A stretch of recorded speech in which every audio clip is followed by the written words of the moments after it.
Bienvenue à tous sur Afrique Sport pour la matinale du mercredi 12 avril 2023 que nous débutons en Tunisie. Club de football tunisien Gardimaou a suspendu ses activités et pour cause, une trentaine de ses joueurs ont émigré clandestinement vers l'Europe. L'information a été confirmée par Jamil Meftahi, président du club. Nous avons arrêté l'activité et suspendu les matchs il y a 20 jours, a-t-il fait savoir à l'AFP, propos relayés par le 360 Sport, indiquant que les 32 joueurs de sa formation ont émigré clandestinement vers l'Europe au cours des 3 dernières années. Selon le patron de Gardimaou, ces départs s'expliquent par le manque de ressources financières dont souffre le club et une situation qui ne permet pas aux dirigeants ni de payer les joueurs ni de les doter d'équipements sportifs, de maillots et de chaussures de sport.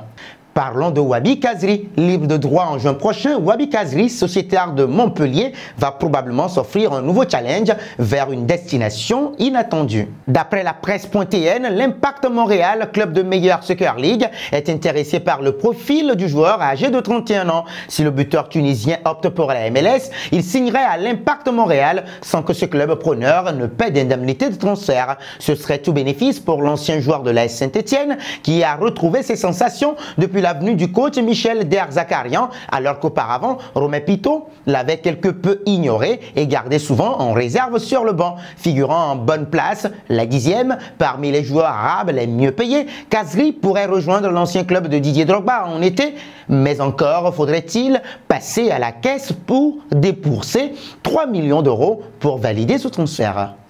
Nous voici arrivés à l'instant quiz avec 3 indices pour connaître notre joueur mystère du jour.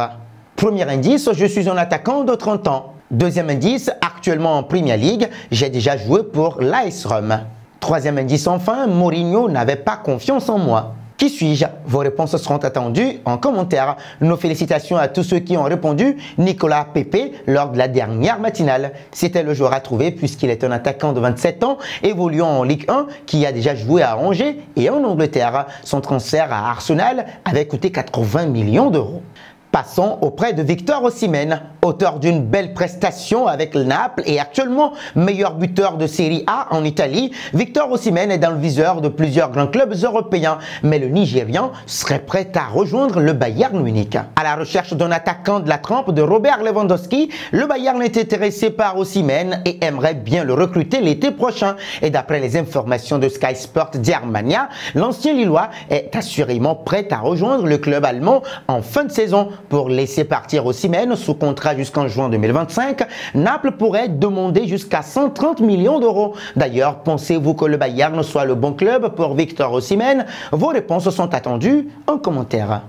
Filons aux côtés de Wissam Ben Yedder, joueur de l'AS Monaco depuis 2019. Wissam Ben Yedder va devoir rendre des comptes à la justice espagnole. AS relaie une information selon laquelle l'attaquant a été sanctionné par la justice espagnole pour fraude fiscale lorsqu'il évoluait au Séville FC. L'attaquant français a été condamné ainsi à 6 mois et 1 jour de prison et doit s'acquitter d'une amende de 133 798,70 €. À noter toutefois que l'international tricolore ne passera pas par la case prison car la justice a accepté la suspension de la peine d'emprisonnement pour une période de 2 ans à condition que l'accusé ne récidive pas pendant la période de suspension. Intéressons-nous à Erling Braut Haaland. Pendant longtemps, dans la rencontre face au Bayern Munich, une question est restée en suspens. Erling Haaland allait-il trembler les filets? Lui qui restait sur 11 buts lors de ses 4 apparitions disputées. D'abord passeur décisif pour Bernardo Silva où il a montré tout son altruisme, le cyborg norvégien a finalement trouvé l'ouverture servie à bout portant par une remise parfaite de la tête de John Stones qui a terminé homme du match.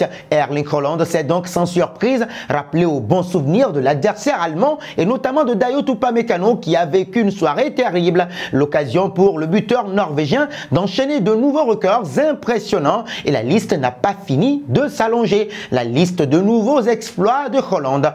Premier joueur à inscrit 11 buts en une saison de Ligue des Champions avant 23 ans. Premier joueur de Premier League à inscrit 11 buts en Ligue des Champions depuis Van Nistelrooy 2002-2003. Premier joueur de l'histoire de Premier League à marquer 45 buts toutes compétitions confondues. Premier joueur de l'histoire de la Ligue des Champions à marquer 12 buts sur ses 9 premiers matchs à élimination directe. Premier joueur à être impliqué dans plus de 50 buts toutes compétitions confondues dans cette saison 2022-2023. C'est du très lourd. D'ailleurs, entre lui et Kylian Mbappé, qui est le meilleur cette saison? Vos réactions sont attendues en commentaire. Terminons justement avec le match entre Manchester City et le Bayern Munich. Sous la pluie battante de l'Etihad Stadium, Manchester City a fait parler sa supériorité. Souverain et sûr de sa force, le club anglais n'a laissé que des miettes ou presque au Bayern Munich.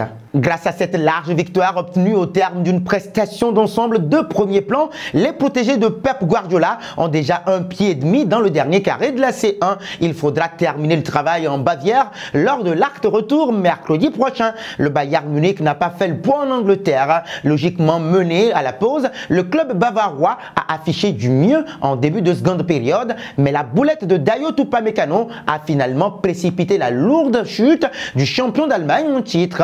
Une chute qui, pour certains supporters, est l'œuvre de Thomas Tuchel. Ce dernier a pris la décision de laisser Sadio Mané sur le banc. Pour le cas du Sénégalais, ses fans pensent qu'il devrait, coûte que coûte, débuter la rencontre au vu de sa réussite particulière face à Manchester City. Son expérience, selon eux, pouvait peser dans cette rencontre. Le Sénégalais n'aura été lancé dans les débats qu'à 20 minutes de la fin du match.